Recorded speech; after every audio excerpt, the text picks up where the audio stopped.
a romantic anniversary dinner, a glass of water, and a poison that would expose the cruelest betrayal imaginable.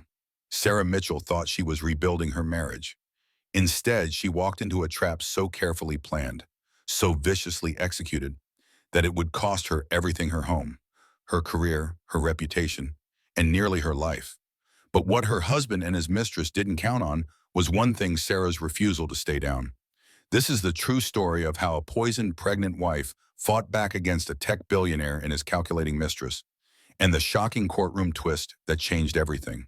If you love stories of justice, betrayal, and ultimate revenge, hit that subscribe button and drop a comment telling us where you're watching from. You won't believe how this ends. Let's begin. The news helicopters circled like vultures over the penthouse at 5th Avenue and 62nd Street. Yellow crime scene tape fluttered in the October wind, cordoning off the entrance to what had been, just 3 months ago, one of Manhattan's most exclusive addresses. The bronze placard still read, Bennett Technologies Executive Residences. But the name had lost its shine. Outside the courthouse steps, microphones clustered like a forest of metal trees. Sarah Mitchell stood at the podium, 6 weeks postpartum, wearing a navy suit that hung slightly loose on her frame. Dark circles shadowed her eyes, but her voice cut through the chaos with surgical precision. "I have evidence," she said, her words measured and clear. "That will destroy both of them." The cameras erupted in flashes. Reporters shouted questions. Behind her, her attorney, James Harper, touched her elbow gently, guiding her away from the frenzy. Detective Frank Cole nodded once from the side entrance, a manila folder thick with documentation under his arm.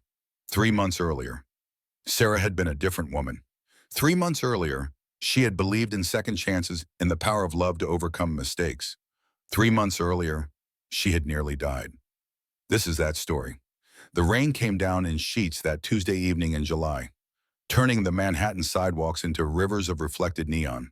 Sarah Mitchell sat in the back of an Uber, one hand resting on her swollen belly, the other clutching her phone. 6 months pregnant and still working 60-hour weeks at her law firm had taken its toll. But tonight was supposed to be different. Tonight was their anniversary, 5 years of marriage. Marcus had texted that morning with an unusual warmth she had not felt from him in months. Le Bernardin, 8 o'clock, just you and me. We need to talk. The message had filled her with cautious hope. Maybe the distance between them could be bridged. Maybe the baby would bring them back together. She had not received the $15,000 Tiffany necklace he had charged to their joint credit card last month. When she asked about it, he had waved her off with barely concealed irritation. "Client gift," he had said. "You wouldn't understand the business what to come things." Sarah understood plenty. She had graduated top of her class from Columbia Law.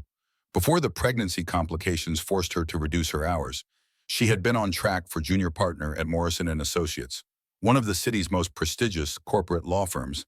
But lately, Marcus made her feel small, insignificant, like her career was a hobby compared to his empire. Bennett Technologies had gone public 2 years ago. Marcus, as founder and CEO, now commanded a fortune that placed him on the Forbes 400 list. The 28-year-old woman he had married, the ambitious attorney who used to debate legal theory with him over coffee, had somehow transformed in his eyes into an obligation, a burden.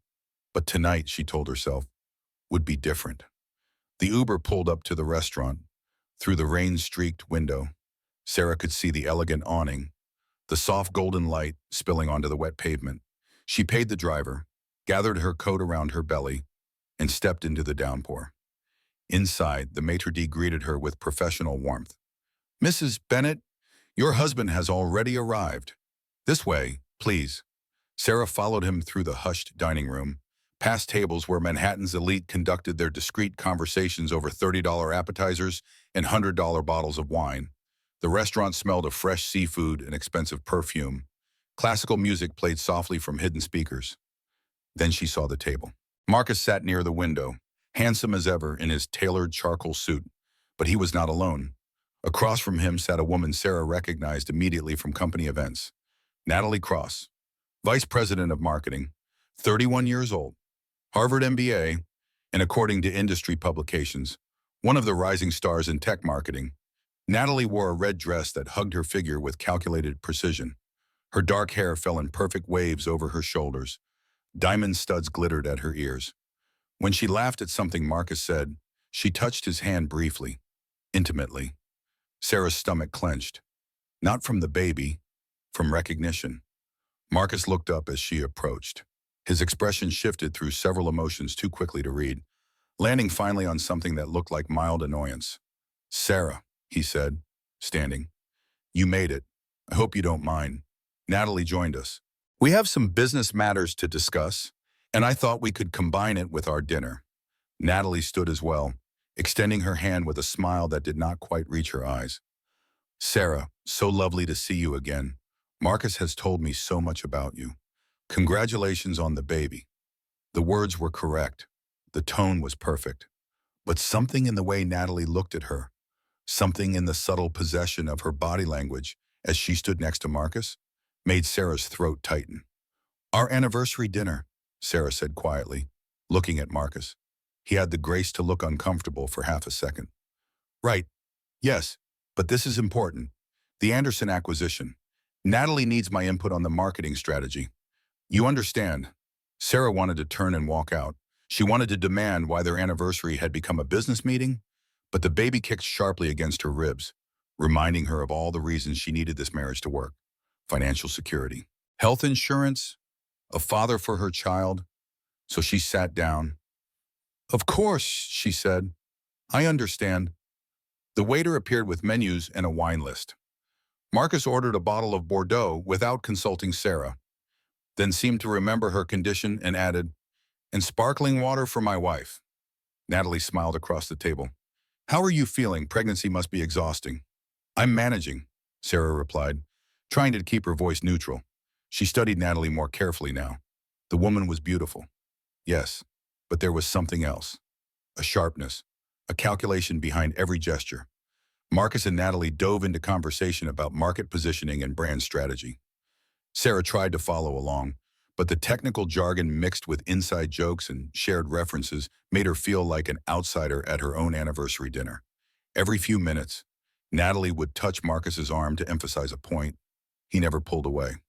"Excuse me," Natalie said eventually, standing with graceful ease. "I need to freshen up."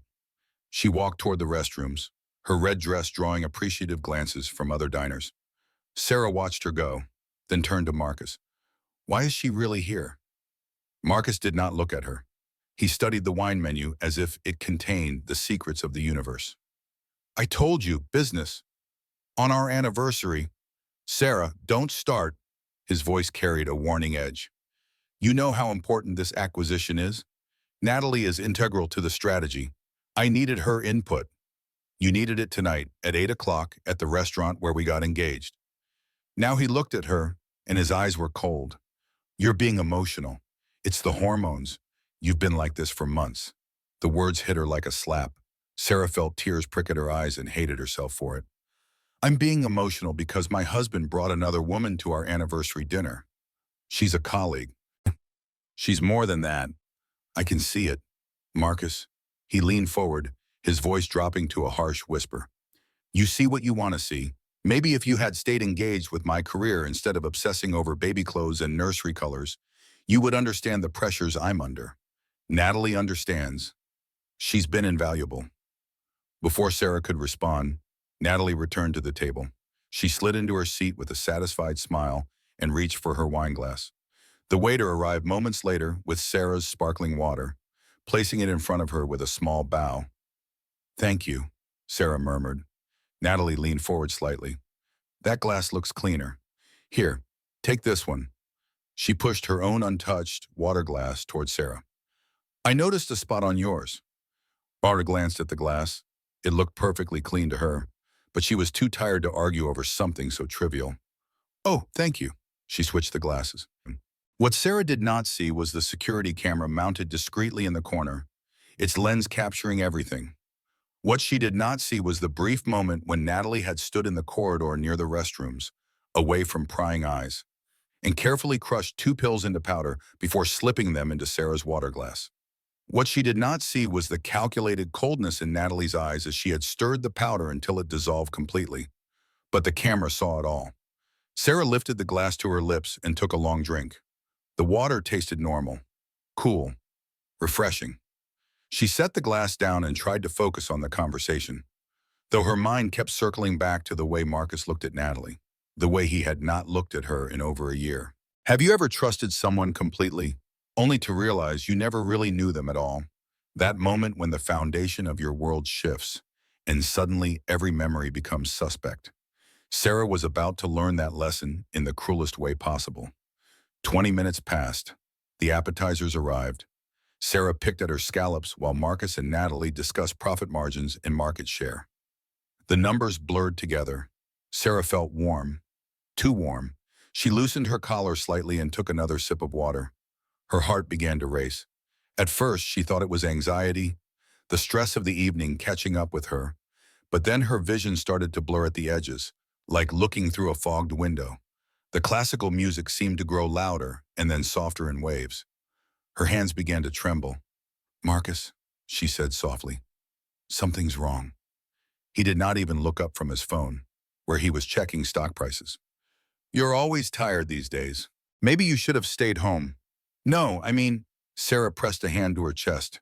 Her heart hammered against her ribs like a trapped bird. The baby kicked frantically inside her, as if sensing danger. "I feel strange. Dizzy." Natalie looked at her with what might have been concern, or might have been something else entirely. "Are you sure you're okay? You do look pale." Sarah tried to stand, thinking fresh air might help. The room tilted violently. She gripped the edge of the table, knocking over her water glass. It shattered on the floor with a sound that seemed impossibly loud. "Sarah, for God's sake," Marcus hissed. "You're making a scene." But Sarah could not hear him anymore. The restaurant spun around her like a carousel. Her knees buckled. She reached out, grasping for something to hold on to, finding only air. Then she was falling. The last thing she remembered before darkness claimed her was the sound of multiple voices shouting, the feeling of the cold floor against her cheek, and somewhere distant, barely audible, Natalie's voice saying calmly to Marcus, "Should we call for help? Or wait a moment to see if she's just being dramatic?" Sarah woke to harsh fluorescent lights and the steady beep of a heart monitor. Her mouth felt like cotton. Her head throbbed with a dull, persistent ache. For a moment, she could not remember where she was or how she had gotten there. Then the memories flooded back. The restaurant, the dizziness, the fall, the baby. Her hands flew to her stomach. The swell of her pregnancy was still there, solid and real beneath a thin hospital gown. Sarah felt a flutter of movement and nearly sobbed with relief. "Easy now," a calm voice said. "Your baby is fine. Strong heartbeat. No signs of distress." Sarah turned her head carefully. A woman in a white coat stood beside the bed, reviewing a tablet. She was perhaps 60 years old, with silver hair pulled back in a neat bun and sharp, intelligent eyes behind wire-rimmed glasses. "I'm Dr. Helen Ward," the woman continued. "I've been monitoring you since you arrived in the emergency room last night. How are you feeling?" "Confused," Sarah admitted. Her voice came out rough and scratchy. "What happened?" "Butter." Ward pulled up a chair and sat down, her expression serious. "You collapsed at a restaurant. The paramedics brought you in with symptoms consistent with acute poisoning. Elevated heart rate, low blood pressure, altered consciousness. We ran a full toxicology panel." The word poisoning hung in the air like smoke. "That's impossible," Sarah said. "I didn't take anything. I'm pregnant. I've been so careful." "I believe you." Dr. Ward leaned forward. The tox screen came back positive for a prescription sedative, specifically a benzodiazepine. A fairly high dose. "You don't have a prescription for anything like that, do you?" "No, nothing. I take prenatal vitamins, and that's all." Ward nodded slowly. "That's what I thought, which means someone gave it to you without your knowledge." She paused, choosing her words carefully. "Mrs. Bennett, I've worked in emergency medicine for 35 years. I've seen cases of domestic violence, of partners trying to harm pregnant women, the pattern of your symptoms, the toxicology results, the fact that your husband left the hospital within an hour of your arrival." "He left." Sarah's voice cracked. "Where did he go?" "He said he had an important board meeting in the morning and that I should call him when you were stable." The words cut deeper than Sarah expected. She closed her eyes, fighting tears. There was a woman with us at dinner, Natalie, his colleague. Sarah stopped, remembering. She switched my water glass, said hers looked cleaner.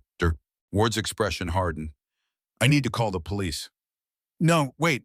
Sarah's mind raced. Marcus will deny everything. He'll have lawyers. He always has lawyers.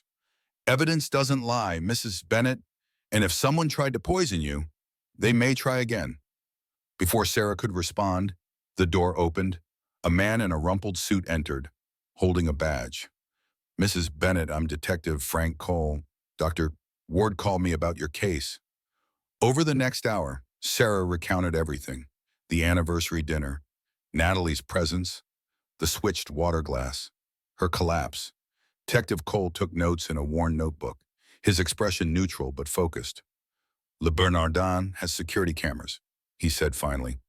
We'll get the footage. If what you're saying is true, if this Natalie Cross put something in your drink, we'll have video evidence. Sarah felt a flicker of hope. Real hope. So you believe me? Detective Cole met her eyes. I believe the toxicology report. I believe a pregnant woman doesn't take sedatives without good reason. Whether I can prove who did it and why, that's another matter. But I'm going to try. He stood to leave, then paused at the door. One more thing. Your husband, he's a powerful man. Wealthy, connected. If he's involved in this, it's going to get complicated. He's not, Sarah started, then stopped. Was Marcus involved? Or was this all Natalie, acting alone? The thought made her feel sick. I don't know what to think anymore. After Detective Cole left, Dr. Ward sat with Sarah for a while longer. Do you have somewhere safe to go when you're discharged, family, friends? Sarah thought of her parents, retired and living in Arizona. Too far away to help. She thought of her friends from law school, most of whom had drifted away during her marriage as Marcus increasingly demanded all her time and attention.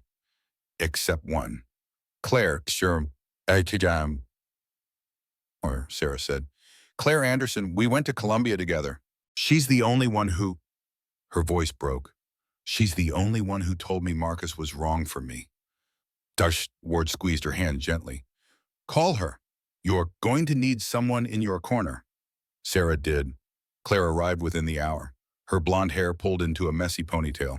Concern etched across her face. She took one look at Sarah in the hospital bed and burst into tears. I knew something was wrong, Claire said, hugging Sarah carefully around her belly. I knew it. When you stopped returning my calls, when Marcus started controlling who you could see go. Sarah, I've been so worried. They talked for hours.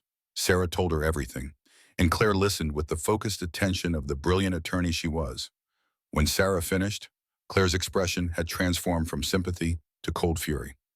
We're going to destroy them, Claire said quietly. Both of them. But we have to be smart about it.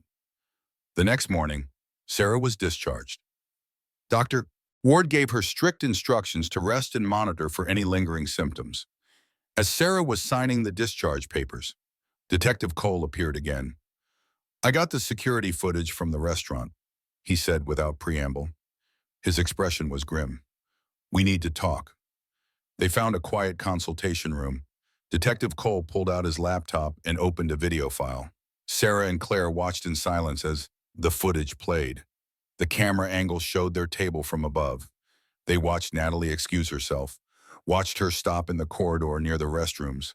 The video quality was grainy, but clear enough to see Natalie pull a small pill bottle from her purse, crush 2 pills, and add the powder to the water glass before returning to the table. That's her, Sarah breathed. That's proof, but Detective Cole's expression did not match her relief. There's a problem, and he said, and I called Miss Cross in for questioning this morning. She came with a very expensive lawyer, and she had an explanation. Sarah's stomach dropped. What kind of explanation? She claims you knew about the pills, that you asked her to bring them because you were having anxiety attacks. She showed me text messages allegedly from you requesting the medication. That's a lie. I never... Sarah grabbed for her phone, scrolling frantically through her messages. There was nothing. No text to Natalie, no conversation about pills. The texts are from your number, Detective Cole said quietly. Time-stamped from last week. Her lawyer is claiming that you're trying to frame her because you're jealous of her professional relationship with your husband. Claire spoke up, her voice sharp. Those texts are fabricated. We can prove that. Maybe, Detective Cole said. But it's going to take time. Forensic analysis, legal motions. Meanwhile, Ms. Cross has already given an interview to a reporter friend, claiming she was trying to help you, and now you're lying about her to cover up your own instability. Sarah felt the room spinning again, but this time it was not from drugs. It was from the realization that Natalie had been planning this for far longer than just one dinner. She had built a narrative, created false evidence, set the trap weeks in advance. What about Marcus? Sarah asked. Did you question him? Detective Cole's expression darkened further. I tried. He showed up with 3 lawyers from Morrison and Associates, his own attorney, plus he checked his notes. Diane Ross, senior corporate counsel. They refused to let him answer any questions.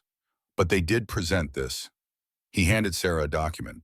It was a receipt from Le Bernardin, timestamped from earlier in the evening. The receipt showed that Marcus had ordered Sarah's sparkling water 30 minutes before she arrived at the restaurant. They're claiming that if anyone put something in your drink, it had to be you. Detective Cole explained that you ordered the water yourself when you arrived early, then pretended to collapse to gain sympathy. The restaurant staff confirms a woman matching your description arrived around 7:30 and waited in the bar area. That wasn't me. Sarah's voice rose in panic. I came straight from work. I got there at 8. You can check my Uber records, my office security logs. We're checking everything, Detective Cole assured her. But Mrs. Bennett, I need you to understand something. Whoever is behind this has resources, planning, and the willingness to lie under oath. This isn't going to be a simple case. Simple. The word felt like mockery. Nothing about Sarah's life was simple anymore. That afternoon, as Claire drove Sarah to her apartment, they found Marcus waiting in the lobby with a security guard and a woman Sarah did not recognize. Marcus's expression was a careful blend of concern and frustration. Sarah, thank God. I was so worried. The woman beside him stepped forward. Mrs. Bennett, I'm Diane Ross, representing your husband. We need to discuss some urgent matters regarding your recent allegations. Sarah stared at them, her hand instinctively moving to protect her belly. Allegations I was poisoned. We have reason to believe you may be experiencing a mental health crisis, Diane Ross said smoothly. Mr. Bennett has filed an emergency petition with family court. Given your erratic behavior, the false accusations against his colleague, and the danger you may pose to yourself and your unborn child, we're requesting immediate psychological evaluation and, if necessary, supervised care until after delivery. The words hit Sarah like bullets. Marcus was not just defending Natalie. He was attacking her, painting her as crazy, unstable, a danger to her own baby. Claire stepped between them, her voice ice. My client will not be speaking with you. Any further communication goes through me. And if you try to force a psychological evaluation without proper legal grounds, I will have it thrown out so fast your head will spin. Diane Ross smiled thinly. We have grounds. Ms. Anderson, multiple witnesses at the restaurant saw Mrs. Bennett's erratic behavior. Dr. Ward's own notes mention altered mental state. The text messages requesting sedatives. Mr. Bennett has documentation of his wife's increasingly paranoid behavior over the past several months. All perfectly legal basis for our petition. Sarah felt Claire's hand on her arm, steadying her. We'll see you in court, Claire said firmly. They retreated to the elevator. As the doors closed, Sarah caught one last glimpse of Marcus's face. There was no concern there, no love, just cold calculation. In that moment, Sarah understood. Her husband had not just allowed this to happen. He had orchestrated it. The first false victory had been snatched away before it even fully formed. The police investigation was stalled by fabricated evidence. Marcus had turned her attempt to seek justice into proof of mental instability. And somewhere in Manhattan, Natalie Cross was probably celebrating. Sarah's despair was just beginning. The emergency custody hearing took place 3 days later in a windowless family courtroom that smelled of stale coffee and institutional desperation. Sarah sat beside Claire at the respondent's table, her hands folded over her belly, trying to maintain composure while the world collapsed around her. Judge Patricia Winters, A severe woman with steel gray hair and reading glasses perched on her nose, reviewed the petition with an expression that gave nothing away. Across the aisle, Marcus sat with Diane Ross and another lawyer Sarah did not recognize. He wore a navy suit and an expression of pained concern that would have won him an Oscar if this were a movie instead of Sarah's nightmare. "Your Honor," Diane Ross began, standing with practiced grace, "my client is desperately concerned for both his wife and their unborn child. As the evidence will show, Mrs. Bennett has exhibited increasingly erratic behavior over the past several months. Paranoid accusations, emotional instability, and now, troublingly, she appears to have self-medicated with dangerous substances while pregnant." Claire shot to her feet. "Objection. There is no evidence Mrs. Bennett self-medicated. The toxicology report shows she was poisoned by someone else. The police investigation has found no evidence of foul play," Diane Ross countered smoothly. "What they have found are text messages from Mrs. Bennett requesting sedatives, witnesses who observed her unstable behavior, and a documented history of anxiety that she has apparently stopped managing responsibly." Judge Winters held up a hand. "I'll hear the evidence. Ms. Ross, proceed." What followed was a masterclass in character assassination. Diane Ross called the restaurant manager, who testified that a woman matching Sarah's description had been seen in the bar area before the dinner, acting nervous and agitated. She presented the fabricated text messages. She produced a psychiatrist who had never met Sarah but who testified, based on the description of her symptoms, that she fit the profile of someone experiencing peripartum psychosis. "And if left untreated," the psychiatrist said gravely, "such a condition could pose a serious risk to both mother and child." Sarah wanted to scream that it was all lies, but Claire had warned her to stay silent. Outbursts would only confirm the narrative they were building. So Sarah sat there, hands clenched in her lap, feeling the walls close in. Then Diane Ross called her final witness, Natalie Cross. Natalie walked to the stand wearing a dove gray suit that managed to look both professional and sympathetic. She placed her hand on the Bible, swore to tell the truth, and proceeded to lie with stunning conviction. "I've known Sarah for about 8 months through my work with Marcus," Natalie said, her voice soft and concerned. "At first, she seemed lovely, but over time, I noticed changes. She became possessive, paranoid. She accused me of having an affair with Marcus, which was completely untrue. I tried to be understanding. Pregnancy can be difficult, but when she asked me to bring her anxiety medication because she was afraid to get her own prescription, objection." Claire was on her feet. "Move to strike. The witness has no first-hand knowledge of my client's mental state, and these accusations are not supported by any medical evidence." Judge Winters looked tired. "Sustained, Ms. Cross. Please stick to what you personally witnessed." "Of course, Your Honor." Natalie did not look even slightly chastened. "What I witnessed was Sarah's increasing agitation. At the dinner, she seemed disoriented even before I gave her the water she asked me to bring. I was worried about her. That's why I suggested she see a doctor." The hearing lasted 4 hours. When it was over, Judge Winters took off her glasses and rubbed the bridge of her nose. "This is a difficult situation," she said. "I have a pregnant woman who may or may not be suffering from a mental health crisis. I have a husband expressing legitimate concern, and I have a baby who cannot speak for itself." She paused. "I'm ordering a full psychological evaluation of Mrs. Bennett to be completed by a court-appointed psychiatrist within 2 weeks. In the meantime, I'm granting temporary supervised visitation parameters to be determined after the child is born. Pending the results of the evaluation." Sarah felt the floor drop out from under her world. She had not even given birth yet, and already she was losing her baby. Outside the courthouse, Claire was furious. "We'll appeal. We'll fight this." Judge Winters overstepped. "It doesn't matter." Sarah's voice sounded hollow even to her own ears. "He's going to take my baby. They've thought of everything. Claire, the fake texts, the witnesses. Even if I prove I'm mentally stable, Marcus will find another way." Claire grabbed Sarah's shoulders. "Listen to me. I know this is devastating. I know it feels hopeless, but we are not giving up. Do you understand me? We are not giving up."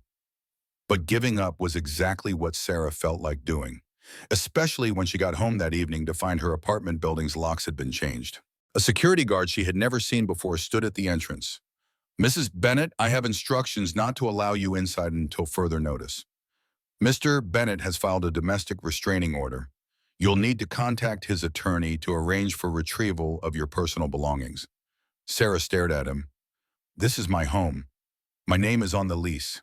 The lease was paid from Mr. Bennett's account.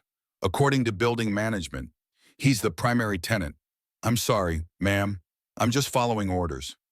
Her clothes sat in trash bags on the sidewalk. Someone, probably Marcus's assistant, had packed her things without care. A silk blouse she loved spilled out of one bag, already stained by sidewalk grime. Her maternity clothes were mixed with old law textbooks and random kitchen items that were not even hers.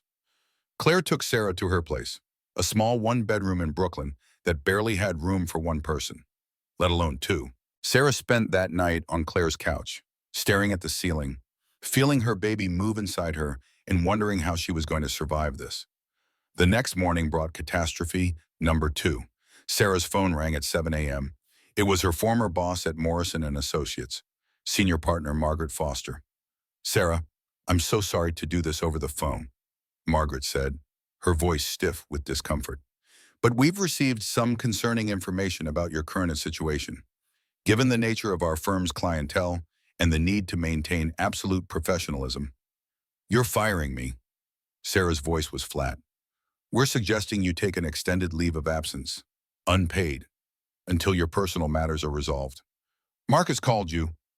Margaret's silence was answer enough. He's one of our biggest clients, Margaret said finally. The firm has to consider. Sarah hung up. She sat on Claire's couch, still in her pajamas, and opened her laptop. Maybe she could do freelance legal consulting. Maybe she could find another firm. She went to her LinkedIn profile. The page loaded. Sarah's stomach dropped. Her professional photo had been replaced with an unflattering screenshot from the security footage at the restaurant. Frozen at the moment, she collapsed. Someone had edited her profile to say, currently on medical leave for undisclosed mental health issues. The recommendations from colleagues had been buried under a flood of new reviews from accounts she did not recognize. Worked with Sarah briefly, unstable and unprofessional. Would not recommend, serious judgment issues. Brilliant attorney when she's on her medication. The comments went on, systematically destroying her professional reputation.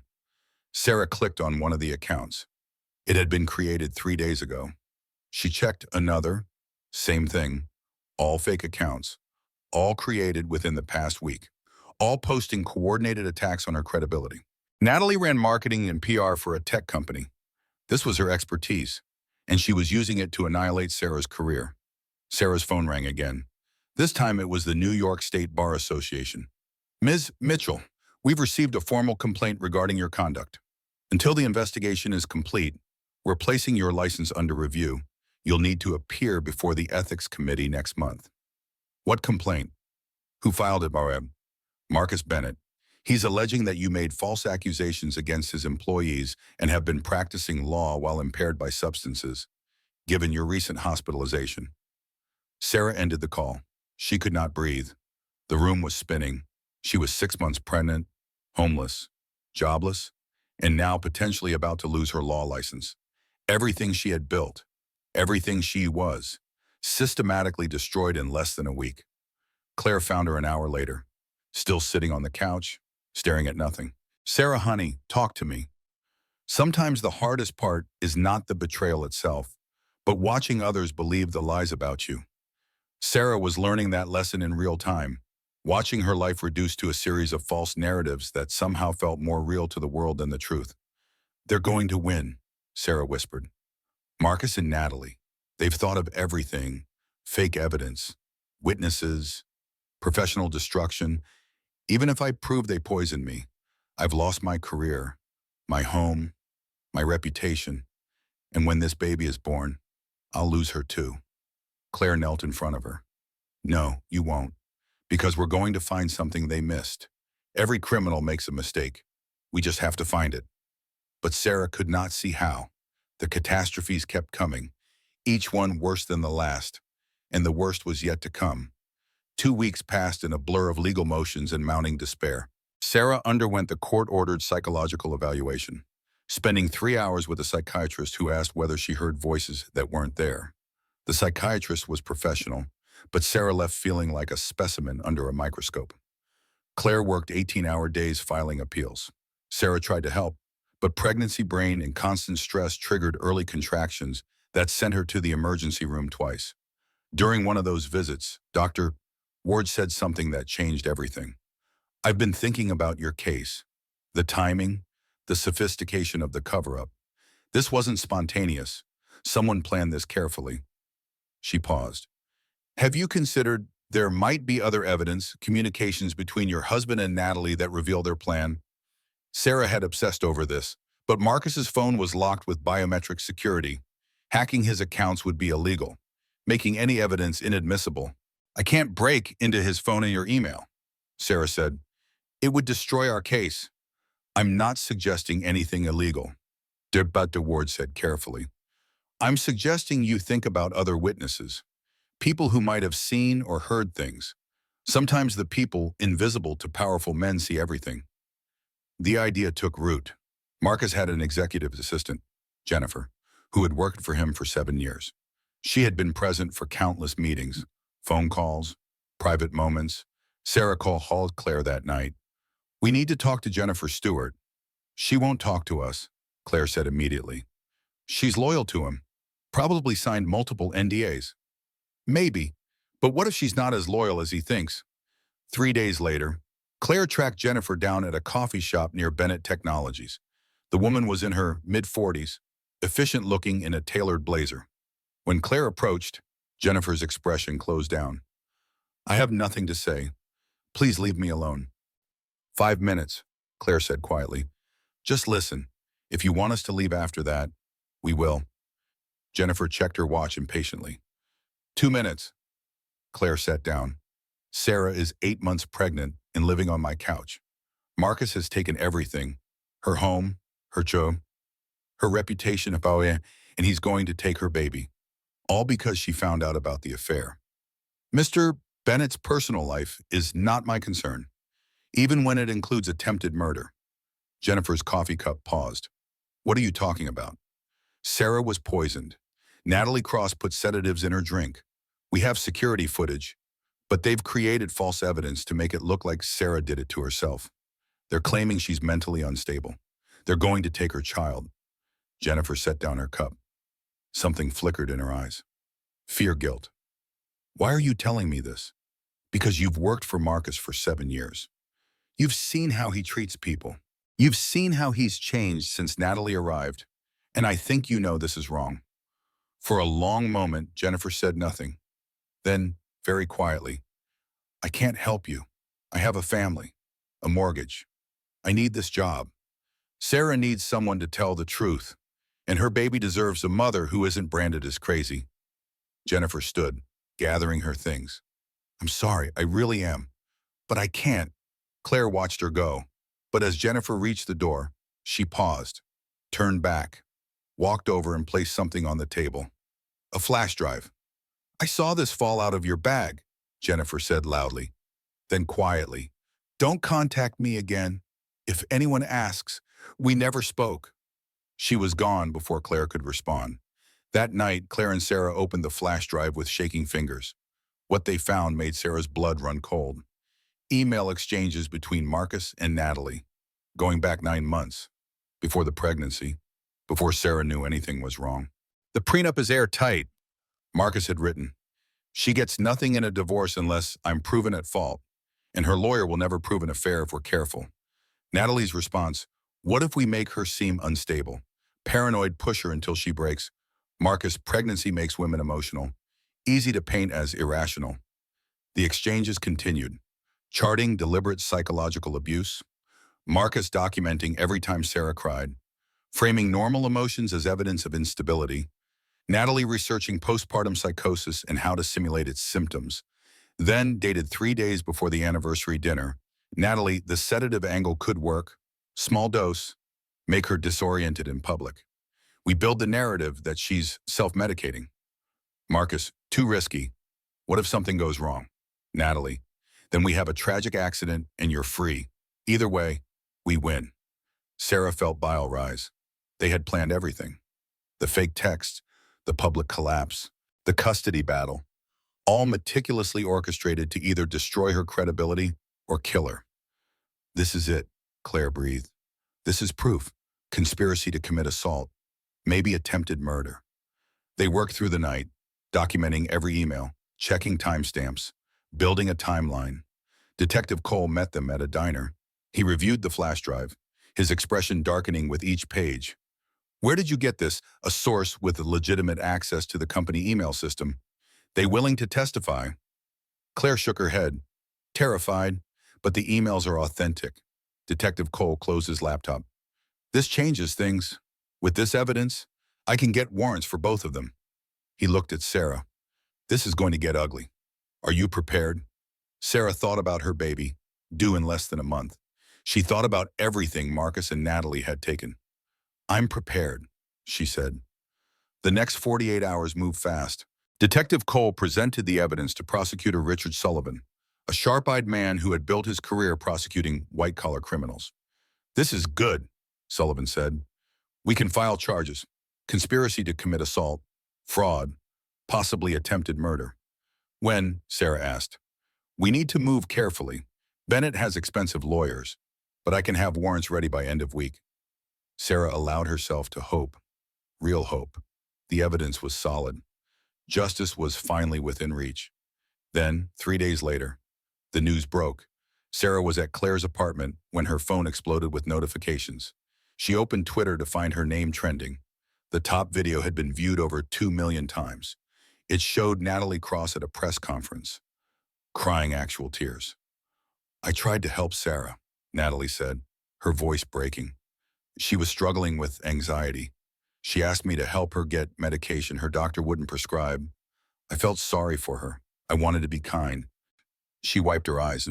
But when she collapsed, when the police started asking questions, she panicked. She created this elaborate story, all lies to cover up her own problems. Her lawyer stepped forward. My client has been subjected to a vicious smear campaign by a woman clearly experiencing serious mental health issues. The so-called evidence consists of edited emails, fabricated timelines, and paranoid accusations. We are prepared to sue for defamation. The video generated thousands of comments. Most supported Natalie. The wife is clearly crazy. Another bitter wife trying to destroy a successful woman. Pregnancy psychosis is real. She needs help, not a legal battle. Sarah's phone wouldn't stop buzzing. Text messages from unknown numbers. Emails from reporters. A voicemail from her mother. Crying. The public narrative had turned completely. Natalie was the victim. Sarah was the villain. The carefully constructed evidence was being dismissed as desperate fabrications. Claire tried to counter it with a statement, but it was drowned out by the pro-Natalie wave flooding social media. That night, Sarah sat on Claire's bathroom floor, crying until she had no tears left. Her baby kicked, disturbed by her mother's distress. Sarah placed both hands on her belly and whispered, I'm sorry. I'm so sorry I can't protect you. She had thought the emails would save her. Instead, they had somehow made everything worse. Marcus and Natalie had anticipated every move, countered every piece of evidence, turned her attempt at justice into further proof of her instability. The second false victory had been torn away, leaving nothing but ashes. The baby came 3 weeks early, in the middle of a thunderstorm that rattled the windows of Mount Sinai Hospital. Sarah's labor lasted 14 hours, long enough to think about everything she was losing. Short enough that she did not have time to fully prepare for what came after. Ward was there for the delivery, having taken a personal interest in Sarah's case that went beyond professional duty. She held Sarah's hand through the contractions and spoke in low, encouraging tones when Sarah was convinced she could not push anymore. You're stronger than you know, Dr. Ward said. Just a little more.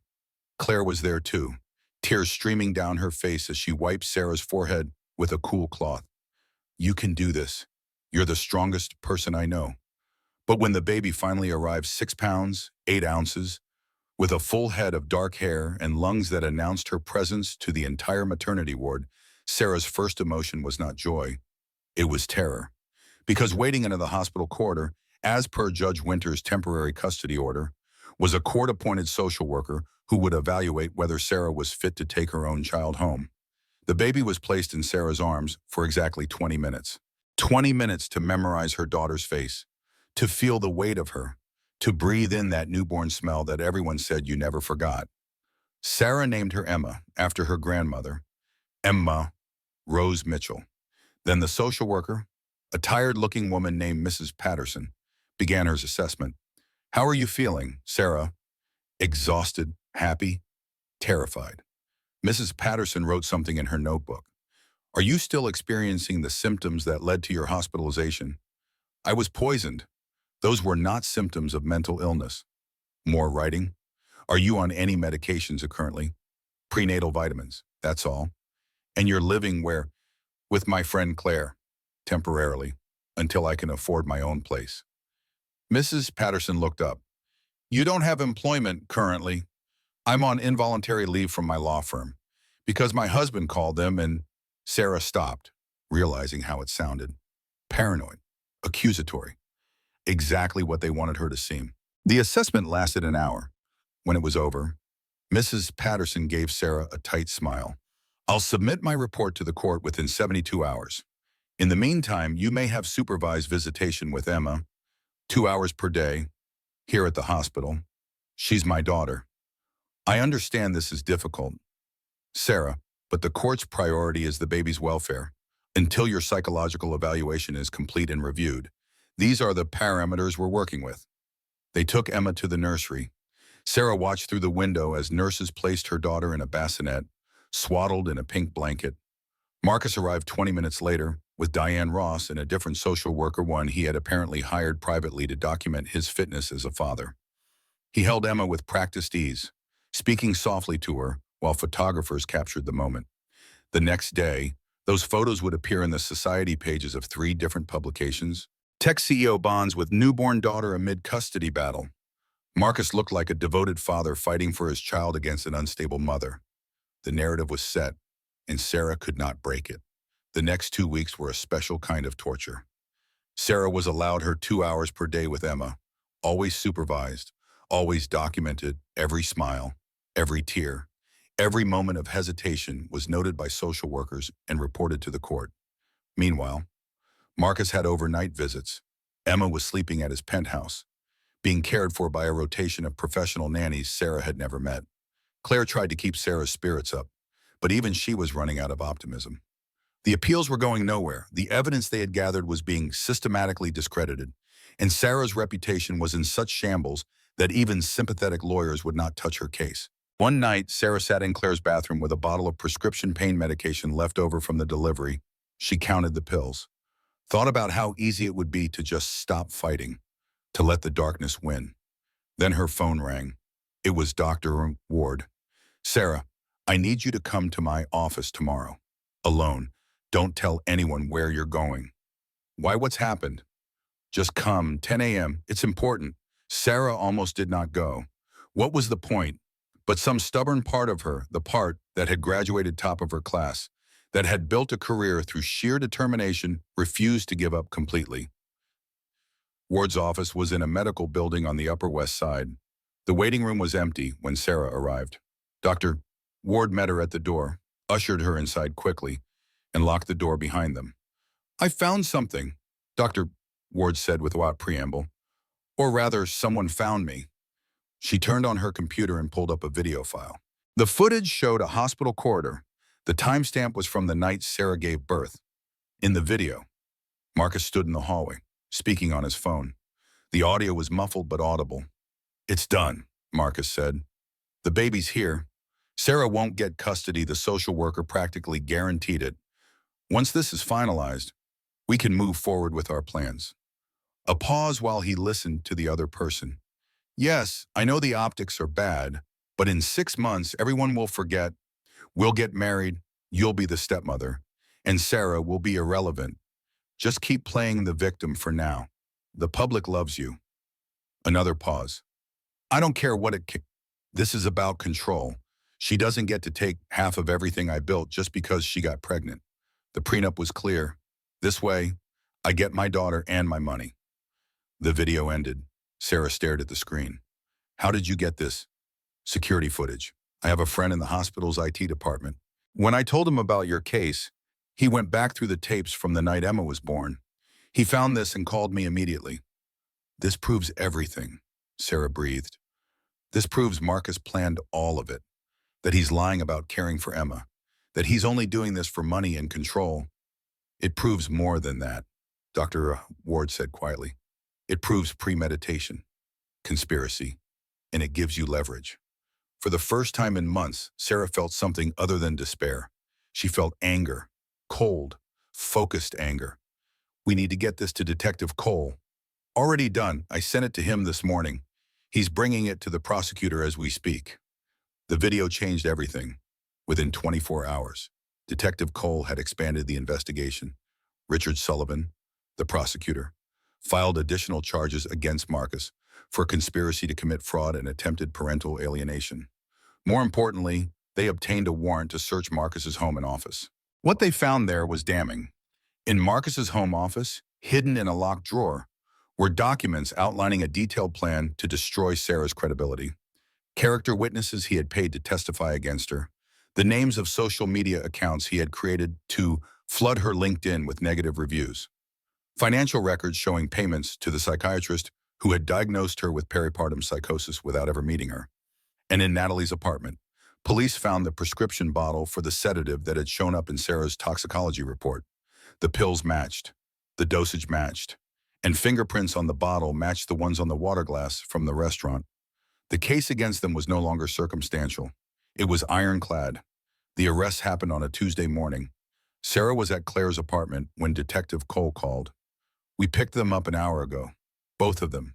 They're being arraigned this afternoon. Bail hearing tomorrow. Sarah's hands shook as she disconnected the call. It was real.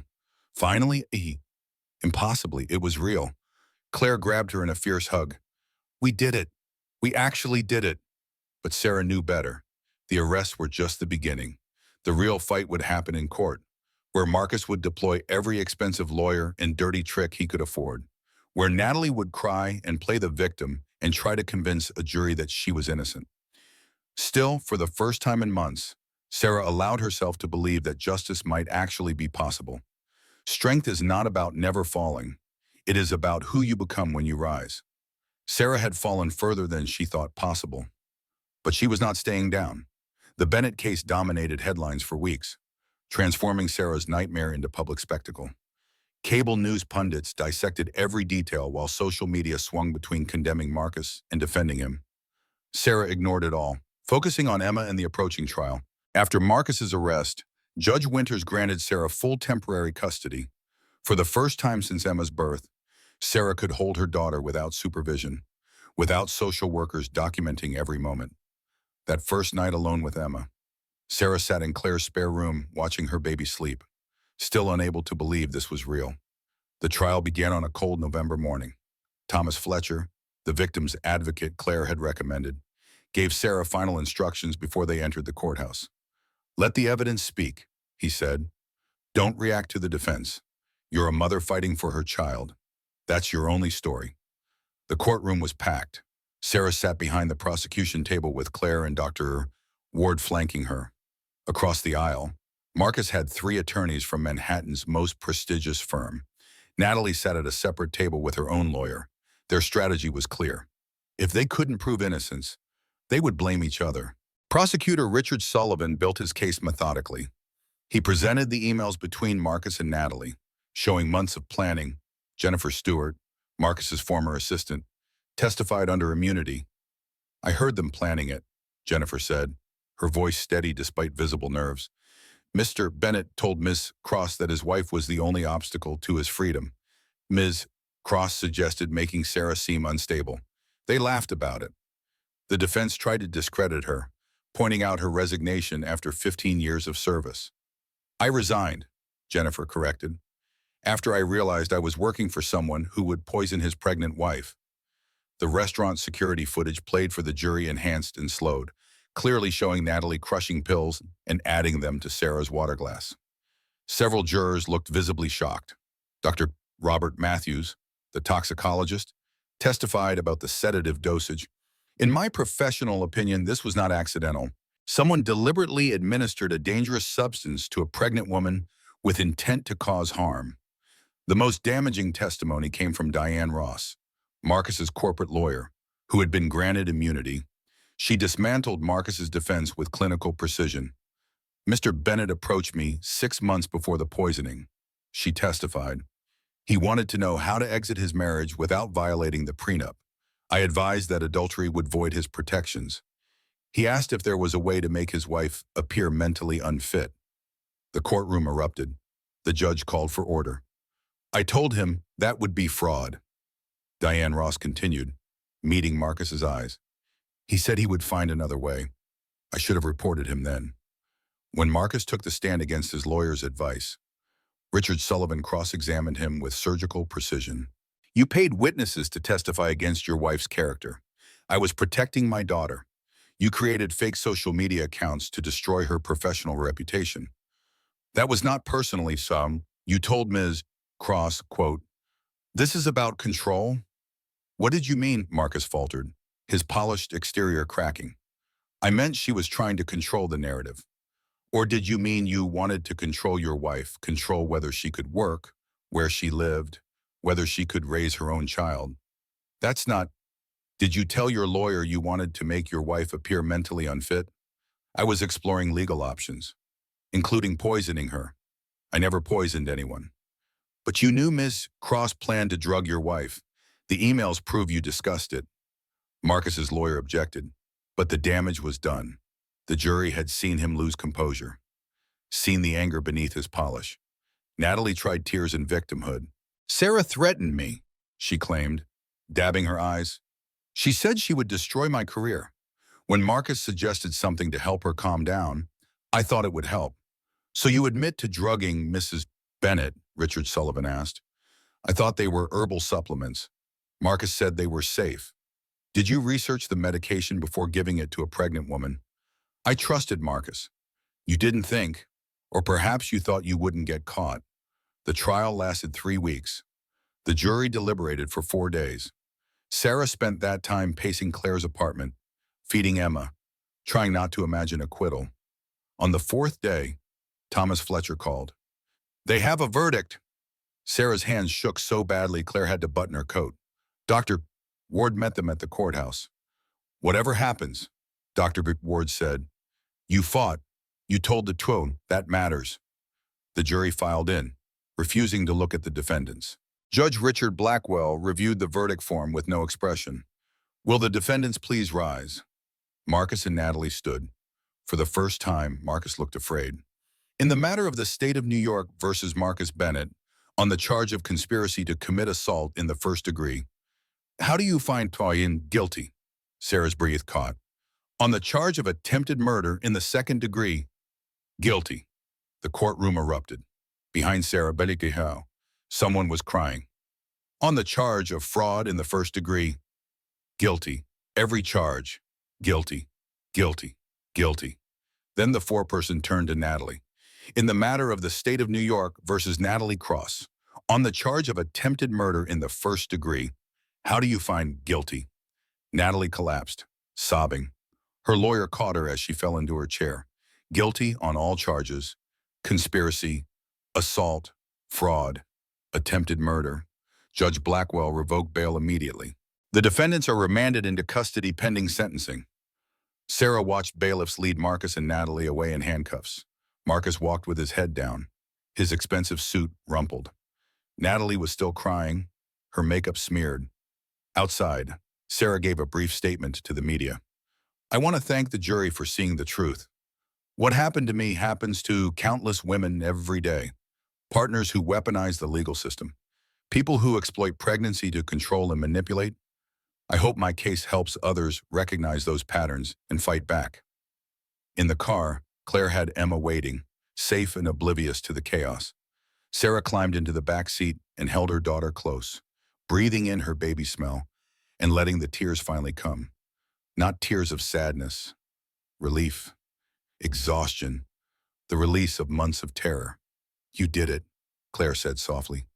It's over. Not quite over. There was still sentencing, still civil proceedings to recover Sarah's assets and reputation. Still the long work of rebuilding, but for the first time in 8 months, Sarah allowed herself to believe in a future not defined by their cruelty. 6 weeks later, Sarah returned to the courthouse for sentencing. This time, she was allowed to give a victim impact statement. She stood at the podium, Emma now 10 weeks old and sleeping peacefully in Claire's arms in the gallery. Sarah had written and rewritten her statement dozens of times, trying to find words adequate to express what Marcus and Natalie had done to her. In the end, she spoke from the heart. Your Honor, when I married Marcus Bennett, I believed I was marrying a partner, someone who would stand beside me through life's challenges. Instead, I married someone who saw me as property to be controlled and discarded when I was no longer convenient. She glanced at Marcus, who sat at the defense table staring straight ahead. He did not just betray me, he tried to destroy me, systematically, methodically, with the help of Natalie Cross. He attempted to take everything that made me who I am. My career, my reputation, my sanity, my child. Sarah's voice strengthened. They very nearly succeeded. There were nights when I stood at the edge of giving up, when the weight of their lies became too heavy to carry. But I had a daughter who needed me to be stronger than their cruelty. So I fought. She turned to address Natalie. You tried to kill me. You put poison in my water knowing I was 6 months pregnant, knowing it could harm both me and my baby. And when I survived, you tried to convince the world I had done it to myself. That is not the act of someone who made a mistake. That is the act of someone fundamentally willing to destroy another human being for personal gain. Sarah paused, gathering herself. I stand here today not as a victim, but as a survivor. And I ask the court to impose the maximum sentence allowed by law, not for revenge, but for justice. For every woman who has been gaslit by a partner, for every mother who has been told she is crazy for trusting her instincts, for every person who has been systematically destroyed by someone who claimed to love them. When she finished, Sarah returned to her seat. Claire squeezed her hand. The judge reviewed the pre-sentencing reports, then delivered his decision. Mr. Bennett, you are a man of considerable intelligence and resources. You use those gifts not to build something meaningful, but to destroy someone who trusted you. The conspiracy you undertook, the lies you told, the systems you manipulated, all of it demonstrates a profound lack of character and a dangerous willingness to harm others for personal benefit. He paused. On the charge of attempted murder in the 2nd degree, I sentence you to 20 years in state prison. On the charge of conspiracy to commit assault, 15 years, to run consecutively. On the charges of fraud, he continued through the list. In total, Marcus would serve a minimum of 35 years. Marcus showed no reaction. He simply stood, allowed the bailiffs to lead him away, and disappeared through the side door that led to the holding cells. Natalie's sentencing was equally harsh. Judge Blackwell called her actions calculated, cruel, and completely devoid of remorse. You poisoned a pregnant woman, Miss Cross. You nearly killed both mother and child. Then you compounded that crime by constructing an elaborate false narrative to cover your guilt. You have shown no genuine remorse, only regret at being caught. Natalie received 25 years for attempted murder in the 1st degree, with additional consecutive sentences for conspiracy and fraud. She would be eligible for parole in approximately 40 years. As the bailiffs led Natalie away, she finally looked at Sarah. There was no apology in her eyes, only hatred. Sarah felt nothing. No triumph. No vindication. Just the quiet certainty that justice had been served. Outside the courthouse, the media circus had diminished somewhat. The case was no longer the lead story on every news outlet. Life moved on, as it always did. But for Sarah, the real work was just beginning. The civil proceedings took another 6 months. Sarah sued Marcus for the assets he had stolen, the damage to her career, and the emotional harm he had caused. The case settled out of court for an undisclosed sum enough that Sarah could afford a modest apartment in Brooklyn and would not have to worry about immediate financial needs while she rebuilt her law career. Morrison and Associates, Sarah's former employer, faced significant backlash for firing her based on Marcus's false accusations. Senior partner Margaret Foster called Sarah personally to apologize and offer her job back. Sarah declined politely. I appreciate the gesture, Sarah said, but I think I need to build something new, something that is not connected to that part of my life. Instead, Sarah opened her own practice. She specialized in family law, particularly representing victims of domestic abuse and coercive control. Her first client was a woman whose husband had drained their bank accounts and convinced social services she was an unfit mother. Sarah won that case, and the word spread. Within a year, Sarah had more clients than she could handle alone. She hired 2 associates and moved to a larger office space. She became a sought-after expert on coercive control, testifying before state legislatures about the need for better legal protections. Emma grew from an infant to a toddler, blissfully unaware of the storm that had surrounded her birth. Sarah made sure to document everything, not the trauma, but the joy. Emma's first smile, her first word, the way she laughed when Sarah made funny faces. Sometimes, late at night when Emma was sleeping, Sarah would think about Marcus and Natalie in their respective prisons. She wondered if they felt remorse, if they understood the magnitude of what they had done. Mostly she hoped they were simply irrelevant to someone else's life the way they had become irrelevant to hers. Claire remained Sarah's closest friend and Emma's godmother. They still lived in the same building. Sarah had rented the apartment directly above Claire's and spent most evenings together, sharing meals and stories about their days. Dr. Bush, Helen Ward, became a permanent fixture in Sarah's life as well. The physician who had believed her when no one else did, who had fought for her when she was too weak to fight for herself. They met for coffee once a month, and Dr. Ward delighted in watching Emma grow. "You know," Dr. Ward said at one of those coffee meetings when Emma was almost 2, "I have been thinking about that night in the hospital, when I told you to fight." "I remember," Sarah said. "I am not sure I believed you then. I have seen a lot of terrible things in my career, people at their worst, facing their darkest moments. But I have also seen incredible resilience. You showed me that even when everything is taken from you, even when the world believes the lies told about you, you can still rise. You can still win." Sarah smiled. "I had help, a lot of help. We all need help. That is not weakness. That is wisdom." 3 years after the trial, Sarah received an unexpected invitation. The New York State Bar Association wanted to present her with an award for her work advocating for domestic abuse victims and her contributions to reforming coercive control laws. Sarah almost declined. She did not do this work for recognition. She did it because she understood, intimately, how the legal system could be weaponized against vulnerable people, how money and power could twist truth into lies. But Claire convinced her to accept. "You have helped hundreds of women. Let them see that you survived. Let them see what is possible." The award ceremony was held at a hotel in Midtown Manhattan. Sarah wore a simple black dress and kept her remarks brief. Emma, now 3 years old and endlessly energetic, sat in the front row with Claire, waving enthusiastically every time Sarah looked her direction. "When I was poisoned by my husband's mistress," Sarah began, and the room fell silent.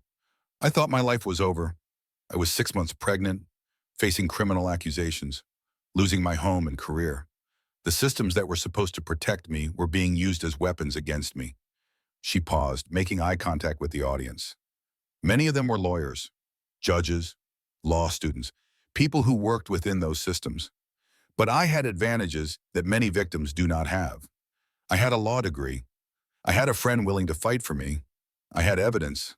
Eventually, that proved what happened. Most victims of coercive control have none of those things.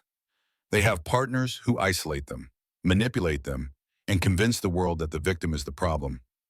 Sarah's voice strengthened.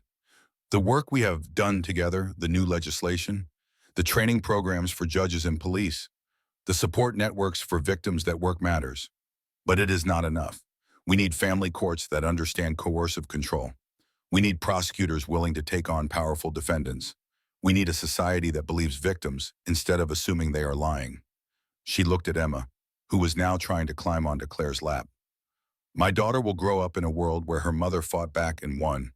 I want every child to grow up in a world where their mother has that same chance." The applause was long and heartfelt. Afterward, several young women approached Sarah, sharing their own stories. A law student whose father had tried to have her mother committed to avoid a divorce settlement, a paralegal who had escaped an abusive marriage only to face a custody battle designed to punish her, a prosecutor working to change how domestic violence cases were handled. Sarah listened to each of them, offered advice when she could, and contact information for resources when she could not. This was why she did this work. Not for awards, but for the women still fighting battles she understood too well. That night, after Emma was asleep, Sarah sat at her kitchen table reviewing case files for the next day's hearing. She had a client whose husband had hacked her email and used the contents to paint her as unstable. The tactics were familiar. The manipulation was textbook. But Sarah knew how to counter it now. Her phone buzzed with a text from Claire. "Saw you on the news. You were amazing. Emma wants to know why Mommy was on TV." Sarah smiled. She typed back, "Tell her Mommy was helping people. Just like always." The response came quickly. "She says she wants to help people too when she grows up. I told her she already does by being awesome. Also, she drew you a picture of a dinosaur wearing a crown. Not sure what that means, but it is very detailed." Sarah laughed, something she did more easily now than she had in years. The trauma would always be part of her story, but it no longer defined her. She had built a new life from the wreckage of the old one. A better life, in many ways. One based on truth and purpose instead of performance and control. She thought about Marcus sometimes. When news articles mentioned high-profile prisoners, or when someone asked about Emma's father. Marcus was serving his sentence at a medium security facility upstate. He had given several interviews claiming he was innocent, that he had been railroaded by a vindictive wife and an overzealous prosecutor. No one believed him anymore. Natalie had tried to appeal her conviction, claiming ineffective counsel and judicial bias. The appeal was denied. She would spend most of her remaining life in prison. Sarah felt neither satisfaction nor pity about their fates. They had made choices. They had faced consequences. That was justice. Simple and complete. What Sarah did feel, increasingly, was peace, the kind that came from knowing she had survived something terrible and come out stronger. The kind that came from helping others survive their own terrible things. The kind that came from watching her daughter grow up safe, loved, and free from the poison that had nearly destroyed them both. 5 years after the trial, Sarah received a letter. It came to her office, addressed in careful handwriting she did not recognize. The return address was a correctional facility in upstate New York. Sarah considered throwing it away unopened. She had no interest in hearing from Marcus or Natalie, no desire to reopen wounds that had finally healed. But something made her open it anyway. The letter was not from Marcus or Natalie. It was from Jennifer Stewart, Marcus's former executive assistant. "Dear Sarah," it began, "I hope this letter finds you well. I have been following your work in the news and wanted to reach out. Though I understand if you want nothing to do with me, I should have come forward sooner.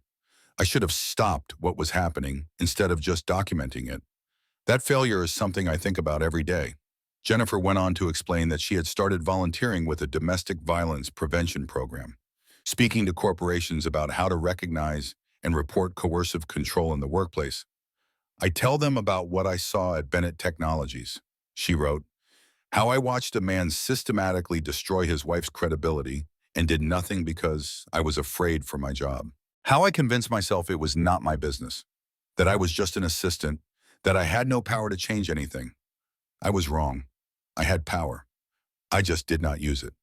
The letter concluded, "I do not expect forgiveness. I just wanted you to know that what you survived made a difference, not just for the women you represent, but for people like me who witnessed abuse and stayed silent. You taught me that silence is complicity. Thank you for that lesson, even though I wish I had learned it sooner." Sarah read the letter twice, then filed it carefully in her desk drawer. Jennifer was right that she had failed Sarah when it mattered, but she was also trying to make amends in the ways she could. That mattered too. That evening, Sarah picked Emma up from kindergarten. Her daughter raced out of the classroom with a painting clutched in one hand and a story about a boy who brought a lizard for show and tell.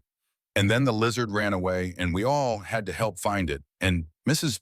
Thompson said we were the best lizard finding team ever. Emma's eyes were bright with excitement. "Can we get a lizard, Mama?" "Absolutely not," Sarah said, taking Emma's hand as they walked to the subway. "But we can get ice cream if you promise to eat all your vegetables at dinner." "Deal." They rode the subway home, Emma chattering about lizards and her best friend Mia and the book they were reading in class. Sarah listened with half her attention while the other half planned the legal brief she needed to finish that night. She had a hearing tomorrow, a woman whose ex-husband had been granted custody despite documented abuse because the judge believed the father's claims that the mother was hysterical. Sarah was going to win that case. She knew the patterns now, knew how to counter the manipulation, knew which evidence would cut through the lies. She had become very good at her job. At home, Claire was waiting with takeout from the Thai place down the street. Emma ran to her godmother with a shriek of delight, and the three of them settled in for their usual chaotic dinner, where Emma talked nonstop and the adults tried to have conversations in the spaces between her stories. After Emma was in bed, Sarah and Claire sat on the small balcony of Sarah's apartment, drinking wine and watching the city lights. "I got a letter from Jennifer Stewart today," Sarah said. Claire's eyebrows rose. "Marcus's assistant. What did she want? To apologize? To tell me she's doing prevention work now? How do you feel about that?" Sarah considered. "I think people can change. I think guilt can be a catalyst for growth. I am not ready to forgive her, but I am glad she is trying to do better." Claire nodded. "You have become very wise in your old age. I am 33. Ancient, decrepit, practically fossilized." Sarah laughed. These moments of lightness had been hard-won, earned through years of therapy and hard work and the determined choice to not let Marcus and Natalie's cruelty define the rest of her life. "I have been thinking," Sarah said, "about writing a book, about what happened, not as some sensational tell-all, but as a resource, a guide for other women facing similar situations." "You should," Claire said immediately. "Your story could help thousands of people. Maybe, or maybe it would just be painful to relive. It can be both, helpful and painful. Most worthwhile things are." Sarah thought about that long after Claire left. She thought about it while she finished her legal brief, while she showered and got ready for bed, while she checked on Emma one last time before turning off the lights. Writing about what happened would mean confronting memories she had worked hard to move past. The terror of those days in the hospital, the despair of watching her reputation destroyed, the moment she had almost given up completely.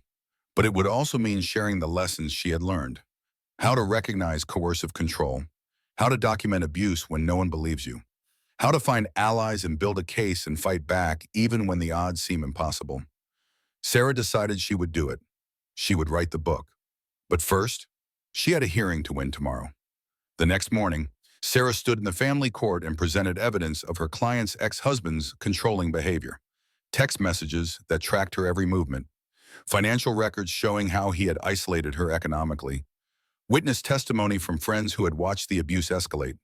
The judge, a woman who had been trained in Sarah's coercive control seminars, listened carefully. When Sarah finished her presentation, the judge ruled in favor of her client: full custody, supervised visitation for the father, protection order in place.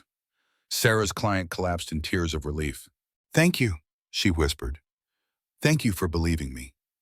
"I believe you," Sarah said, "because I have been where you are, and I promise you it gets better." That night, Sarah started writing. She wrote about the anniversary dinner and the poison. She wrote about the hospital and the investigation. She wrote about losing everything and finding the strength to fight back. She wrote about justice, imperfect but real. But mostly, she wrote about survival, about the kind of strength that comes not from never falling, but from choosing to rise, about the people who helped her when she could not help herself, about the importance of believing victims and supporting them through the impossible task of proving the truth. She wrote for the woman she had been terrified and alone and convinced she would lose. And she wrote for the women who were still in that place, who needed to know that survival was possible, that justice was possible, that they were not crazy, they were not weak, they were fighting against a system designed to defeat them. And sometimes, if they were strong enough and lucky enough and had the right people in their corner, they could win. 6 months later, Sarah's book was published. Rising, a story of coercive control, survival, and justice, became an unexpected bestseller, resonating with readers who had experienced similar manipulation or knew someone who had. Sarah did interviews, gave talks, and watched as the conversation around domestic abuse slowly shifted. Judges started asking better questions in custody hearings.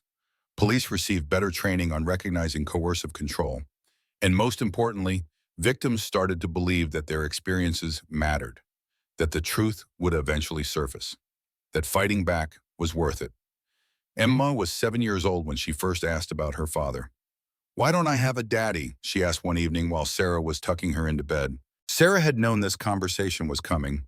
She had prepared for it, consulted with child psychologists about how to be honest without being traumatic. "You have a father," Sarah said carefully, "but he made some very bad choices that hurt people. So he lives somewhere else now, where he cannot hurt anyone else."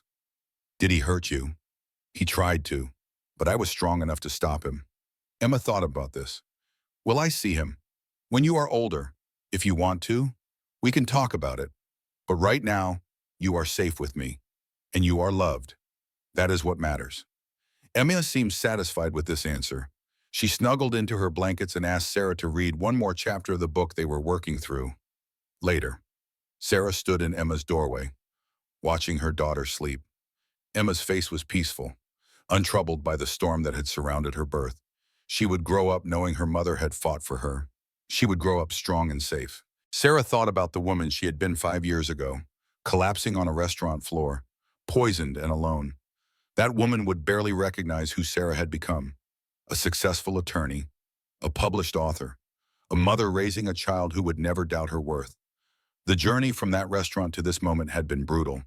It had cost Sarah almost everything she had, but it had also given her something invaluable: the knowledge that she was strong enough to survive anything. And in the end, that was the most powerful gift of all.